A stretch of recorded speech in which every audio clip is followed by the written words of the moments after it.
और इस बीच नीतीश कुमार के साथ बीजेपी नेता सुशील कुमार मोदी ने डेप्यूटी सीएम पद की शपथ ली और शपथ लेने के बाद मंत्रिमंडल के गठन पर सुशील मोदी ने कहा कि पहले सरकार बहुमत साबित करेगी और उसके बाद मंत्रिमंडल का गठन किया जाएगा। खास दिन है आज का, क्या कहेंगे? सबसे पहले निश्चित रूप से मेरे लिए क्या, पूरे बिहार के लिए खास दिन है, क्योंकि लोग भी इसी दिन का इंतजार कर रहे थे। लोगों ने देखा था कि भाजपा जदयू या एनडीए जदयू की जो सरकार थी उसने किस तरह से बिहार में 7.5 साल विकास का काम किया है, लॉ एंड ऑर्डर को नियंत्रित किया है, भ्रष्टाचारियों पर अंकुश लगाया है। और लोगों ने पिछले दिनों की सरकारों को भी देखा था, तो लोगों को लगता था कि ये अननेचुरल अलायंस है। लेकिन मुझे खुशी है कि जो अननेचुरल अलायंस था उसकी नेचुरल मौत हो गई, जो अप्राकृतिक गठबंधन था उसकी प्राकृतिक मौत हो गई, अननेचुरल अलायंस की नेचुरल डेथ हो गई। लोगों को लगता था कि ये जो गठबंधन है बीजेपी के साथ का गठबंधन, इसी ने बेहतर काम किया है।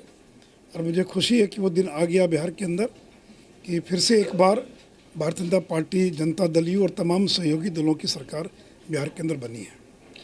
आप क्या कहेंगे? लालू जी जो कह रहे हैं, जो बातें जिस तेजी से सारा घटनाक्रम हुआ उसमें लालू जी ये कह रहे हैं कि ये सब कुछ पहले से सेट था, पहले से आपकी पूरी बातचीत थी, पूरी जो तैयारी थी, कहानी थी, आप लोगों ने बना ली थी। ये जो आरोप वो लगा रहे हैं। देखिए, मुझे तो कल शाम को 7 बजे मालूम पड़ा कि बीजेपी समर्थन दे रही है। जब दिल्ली से टेलीफोन आया तो मुझे तो उसके पहले कोई जानकारी नहीं थी।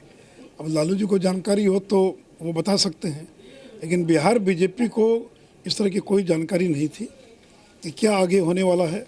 मैं तो घर से चला था, दूसरे काम से लौटा तो उप मुख्यमंत्री या मंत्री बनकर लौटा मैं, तो मुझे तो ये नहीं मालूम था कि क्या होने वाला है। हम लोगों ने जब खुलासे किए तो हम लगातार मांग कर रहे थे कि बताइए कि इतनी संपत्ति कहाँ से आ गई।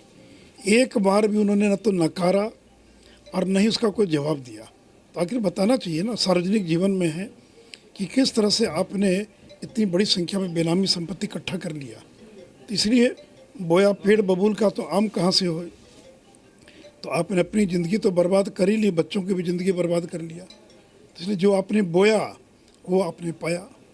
बीजेपी में एक कहावत बहुत चर्चित हो रही है और कल से लगातार चल रही है, अकेला चना भाड़ फोड़ता है। क्या आप क्या कहेंगे इस पे? आप नहीं, देखिए, कोई भी व्यक्ति अकेले कुछ नहीं कर सकता है। जब तक सब लोगों का सहयोग ना मिले तब तक कोई भी इतने बड़े खुलासे नहीं कर सकते। तो इसलिए लगातार 3 महीनों से जो भी कुछ खुलासे हुए, इसमें मेरा अकेले का योगदान नहीं, कई नामी गुमनाम कई लोग हैं जिन लोगों का सहयोग मिला। अगर उनका सहयोग नहीं मिला होता तो ये दिन बिहार को देखना नहीं पड़ता। ऐसे आरोप लग रहे हैं कि आप जेडीयू के लोग भी थे उसमें कुछ? देखिए, अब उन बातों को मैं दोहराना नहीं चाहूँगा। मैं इस मुद्दे पर कई बार बोल चुका हूँ। मैं ये कहूँगा कि मैं अकेला नहीं था, मेरे साथ बहुत लोग थे और जिस चारा घोटाले को बहुत लोगों ने मिलकर उजागर किया था, उस लड़ाई को लड़ने का काम किया था, उसी प्रकार लालू यादव के परिवार की बेनामी संपत्ति उजागर करने में भी मुझे अनेक लोगों का सहयोग मिला और उसी का परिणाम है कि हमको ये सफलता मिल पाई है।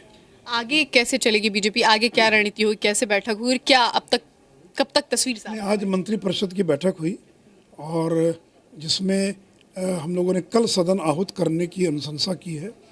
माननीय राज्यपाल ने तो 48 घंटे का समय दिया था, लेकिन हम लोगों ने कहा कि हम जल्द से जल्द बहुमत साबित करना चाहते हैं या विश्वास मत हासिल करना चाहते हैं। इसलिए आज मंत्रिपरिषद की बैठक में और हम लोगों ने अनुशंसा की है कि 28 तारीख को विधानसभा का विशेष सत्र आहूत किया जाए और जिसमें हम लोग विश्वास मत हासिल करेंगे। बीजेपी बैठक करने जा रही है, कुछ चर्चा जाहिर तौर पर मंत्रियों को लेकर के, नए क्या कौन से चेहरे होंगे मंत्रिमंडल में, इसको लेकर के चर्चा होगी? ये सब पहले विश्वास मत हासिल हो जाए, उसके बाद इन सब चीज़ों पर चर्चा करेंगे।